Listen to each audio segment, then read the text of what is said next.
Hey guys, my name's Lembit and today we're getting started with Dry Utilities Network in Civil 3D. And as you can see already in the first window, I have some elements that we are going to use to make the dry utilities. So right here we have the sub-assemblies and right here we have the blocks. And get started with sub-assemblies. I will just quickly give an overview on what that sub-assembly does.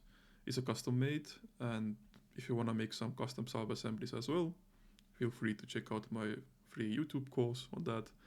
But in this case, I'll just walk you through on what it does. So it's basically, as you can see already, we have a cable, we have a trench, and that's about it, right?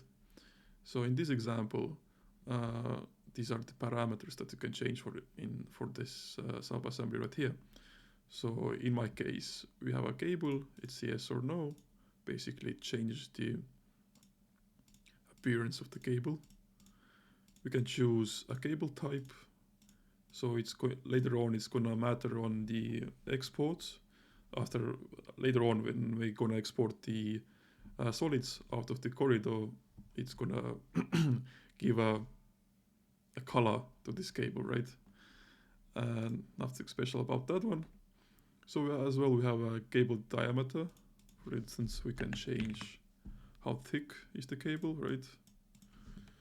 In this case, we're just gonna leave it like that.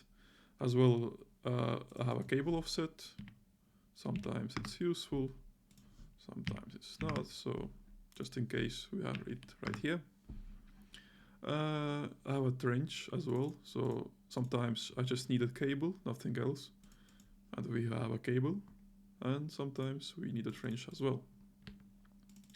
Then we can change the trench width as well. For example, if we need one side to be more wider than the other one, and so on, the other way around. So just in case, it's nice to have in some cases. Growing medium is basically the grass on top of it. Should I have it or should I not? Depends on the project. Grass height, basically under the grass I mean the material that you use to, the soil, right? And we have a cut slope as well. So just as you can see, it does what it does. I'm just gonna leave it right here, right like that. We have a cable base as well. I can just change the depth of the cable base. And we have a filling material depth as well. So it's basically the material on top of the cable. And what's the depth of it? And yeah, that's the sub-assembly that we are going to use in this example, in this tutorial.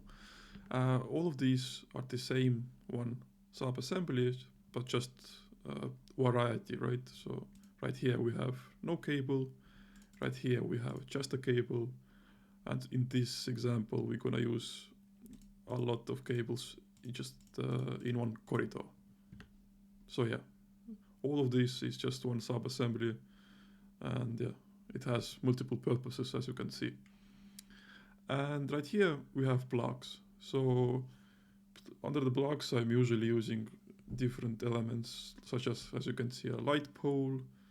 It can be a wooden pole, doesn't matter.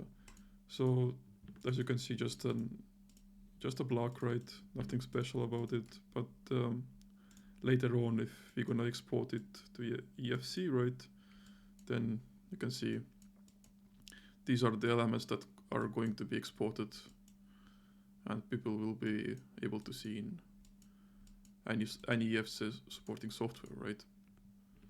And there is nothing special about this. In this example, we have just two light poles, right? I usually like to name these ones.